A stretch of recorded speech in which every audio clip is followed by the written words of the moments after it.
अब बीफ और मटन खाएं और चिकन को भूल जाएं। मुर्गी का गोश्त खाने के शौकीन अफराद के लिए बुरी खबर है। मुल्क में मुर्गियों में कोरिजा नामी बीमारी फैल गई है। बड़ी तादाद में मुर्गियां हलाक। कराची के बेशतर पोल्ट्री फार्म्स बंद हो गए।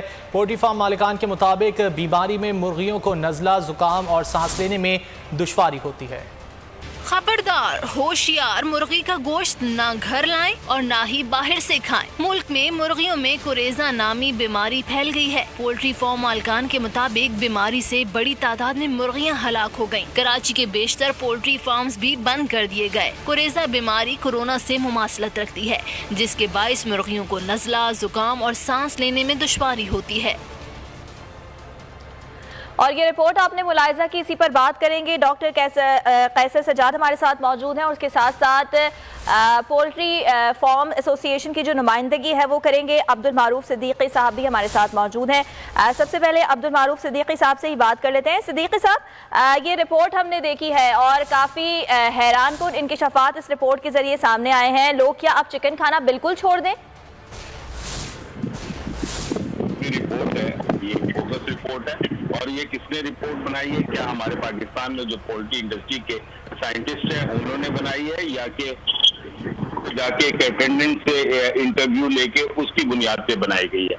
बिल्कुल बीमारी है, रानीखेत की बीमारी है और ये पूरी दुनिया में होती है और बहुत सारे ममालिक ने इसे रेडिकेशन के जरिए जो है वो अपने ममालिक से खत्म भी किया है। लेकिन ये हर साल जो है एक मखसूस मौसम के अंदर ये बीमारी आती है जिससे शरह अमवात बंद हो जाते हैं। फार्म बंद होने का जहां तक ताल्लुक है, उसके पिछले 2-2.5 साल से भी मुसलसल फार्मर नुकसान कर रहे थे, उसकी वजह से भी फार्म बंद हुए। और फार्म जाहिर है कि जब बीमारी आती है तो वो फार्म को बंद करना पड़ता है ताकि नई क्रॉप जब डाले तो उसको साफ सुथरा करके फ्यूमिगेशन करके बिल्कुल बाकायदा साइंटिफिक तरीके से उसकी सफाई वगैरह होती है और उसके बाद फ्लॉक डाले जाते हैं। क्योंकि कराची के अंदर और कराची के गिरदनवा में काफी अरसे से जो है वो फार्मिंग कम से कम होती जा रही है। उसके इर्द गिर्द जो है वो हाउसिंग स्कीमें आ गई हैं, इसकी वजह से भी फार्मिंग कम हुई है। लेकिन जो बाहर जाके फार्मिंग हो रही है सिंध के अंदर, वो बिल्कुल साइंटिफिक है, इसके खिलाफ नहीं करूंगा।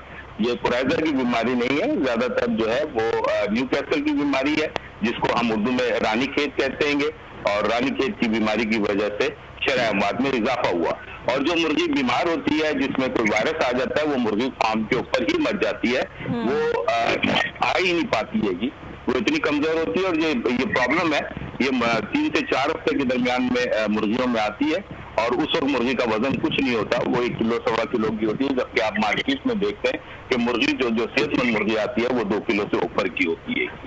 मेरी वजाहत यही है और आपका बहुत शुक्रिया। इसी वाले से बात कर लेते हैं। डॉक्टर कैसर सज्जाद हमारे साथ मौजूद हैं। डॉक्टर साहब, आप क्या समझते हैं, अगर इस तरह की कोई बीमारी जो है वो मुर्गियों में आजकल है तो मुर्गी खाना दुरुस्त होगा?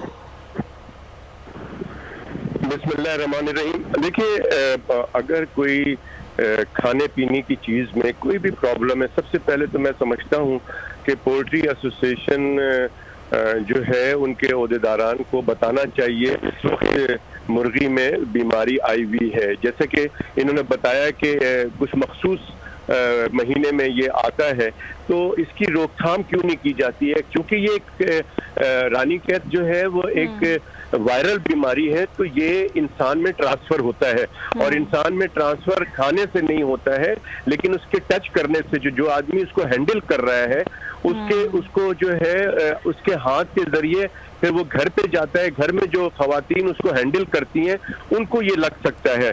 लिहाजा और जब लगता है तो इसके अंदर जो सबसे बड़ी बात हो सकती है वो अपर और लोअर रेस्पिरेटरी ट्रैक, यानी खासकर फेफड़े के अंदर इसको प्रॉब्लम हो सकती है और फिर सांस लेने में मसला हो सकता है।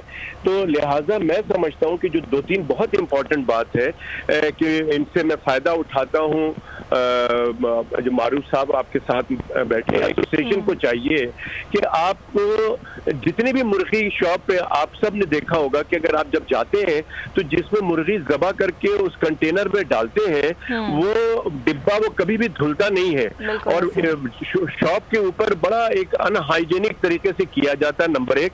नंबर 2 बात यह है कि बहुत सारी मुर्गियां काट के वो रख दी जाती हैं और लोग भी बाज दफा बहुत जल्दी में होते हैं, वो कटी हुई मुर्गी लेके चले जाते हैं। आपको नहीं पता, हर आदमी यहाँ पर बहुत साफ सुथरा या अच्छा नहीं होता है, ईमानदार नहीं होता है, तो यू नेवर नो कि वो मुर्गी जो रानी कहते हैं वो बहुत जल्दी मर जाती है, तो आपको नहीं पता कि वो मुर्गी ज़बा होके और वही मुर्गी जो है वो बेच दी जाती है। तो मैं समझता हूँ कि एसोसिएशन की जिम्मेदारी है कि इन तमाम बातों को गौर करे। दूसरी बात है कि इनको वैक्सीनेट क्यों नहीं किया जाता? जब ये मखसूस इनको पता है कि इसी महीने में आता है, तो उससे पहले उसकी रोकथाम के लिए कुछ नहीं करते। और फिर मैं ये कहना चाहता हूँ कि गवर्नमेंट के जो लोग हैं, जो इदारे हैं, वो क्या कर रहे हैं? उनकी जिम्मेदारी बनती है कि ये जो पोल्ट्री शॉप्स हैं, आप जरा, किसी ने भी उसको दौरा नहीं किया होगा और देखा नहीं होगा, वहां पर कोई SOPs को फॉलो नहीं किया जो कि एक सफाई सुथराई के मुतालिक है।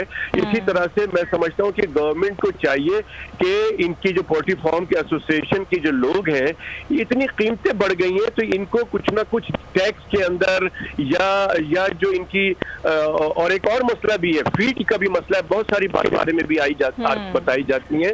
तो मैं समझता हूँ कि गवर्नमेंट को इनके साथ बैठ के एक लाएअमल बनाने चाहिए और सबसे ज्यादा जिम्मेदारी मैं समझता हूँ कि एसोसिएशन की, पोल्ट्री एसोसिएशन की बनती है कि जी इनका एक कारोबार चल रहा है और खुदा में खास्ता पहले भी ये बर्ड फ्लू आया था, बहुत नुकसान हुआ था पोल्ट्री एसोसिएशन और पोल्ट्री वालों का। और अभी भी सूरत हाल यही है, तो बिल्कुल पोल्ट्री फार्म एसोसिएशन वालों को भी अपनी जिम्मेदारी का एहसास होना चाहिए। और इस वक्त जब इतनी ज्यादा बीमारियां वैसे ही पूरी दुनिया में फैली हुई हैं, तो लोगों को भी एहतियात से काम लेना चाहिए। डॉक्टर कैसर सज्जाद हमारे साथ मौजूद थे। अब्दुल मारूफ सिद्दीकी साहब, आपने भी अपना मौक़िफ़ हम तक पहुंचाया, बहुत शुक्रिया।